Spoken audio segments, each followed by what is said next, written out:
नमस्कार दोस्तों, आपका हमारे चैनल इट्स कारण रॉय में स्वागत है।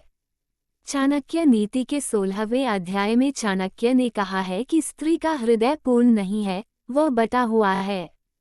जब वह एक आदमी से बात करती है तो दूसरे की ओर वासना से देखती है और मन में तीसरे को चाहती है। मूर्ख को लगता है कि वह हसीन लड़की उसे प्यार करती है।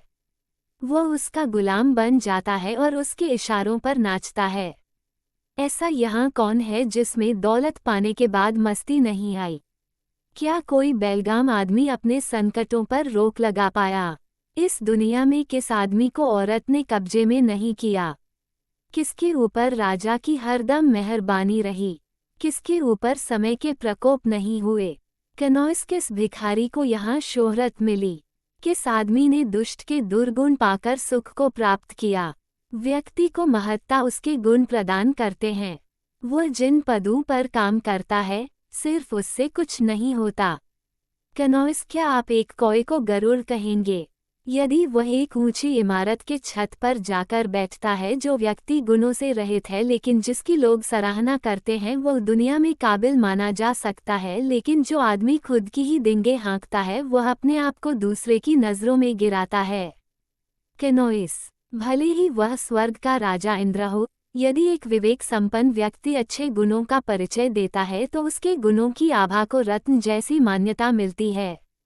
एक ऐसा रत्न जो प्रज्वलित है और सोने के अलंकार में मरने पर और चमकता है। वह व्यक्ति जो सर्वगुण संपन्न है, अपने आप को सिद्ध नहीं कर सकता है। जब तक उसे समुचित संरक्षण नहीं मिल जाता, उसी प्रकार जैसे एक मणि तब तक नहीं निखरता जब तक उसे आभूषण में सजाया न जाए। मुझे वह दौलत नहीं चाहिए जिसके लिए कठोर यातना सहनी पड़े या सदाचार का त्याग करना पड़े या अपने शत्रु की चापलूसी करनी पड़े, जो अपनी दौलत, पकवान और औरतें भोगकर संतुष्ट नहीं हुए। ऐसे बहुत लोग पहले मर चुके हैं कनौज, अभी भी मर रहे हैं और भविष्य में भी मरेंगे।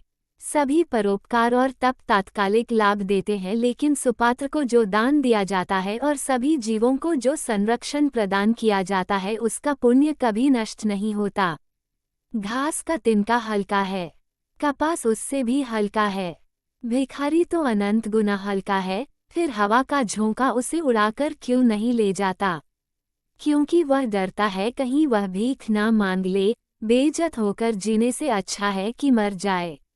मरने में एक क्षण का दुख होता है, पर बेइज्जत होकर जीने में हर रोज दुख उठाना पड़ता है। सभी जीव मीठे वचनों से आनंदित होते हैं, इसलिए हम सबसे मीठे वचन कहें। मीठे वचन की कोई कमी नहीं है। इस दुनिया के वृक्ष को दो मीठे फल लगे हैं, मधुर वचन और सत्संग। पहले जनों की अच्छी आदतें जैसे दान, विद्या दान, तप इस जन्म में भी चलती रहती है, क्योंकि सभी जन्म एक श्रृंखला से जुड़े हुए हैं। जिसका ज्ञान किताबों में सिमट गया है और जिसने अपनी दौलत दूसरे को दे दी है, जरूरत पड़ने के समय धन और दिमाग कुछ भी इस्तेमाल नहीं कर सकता।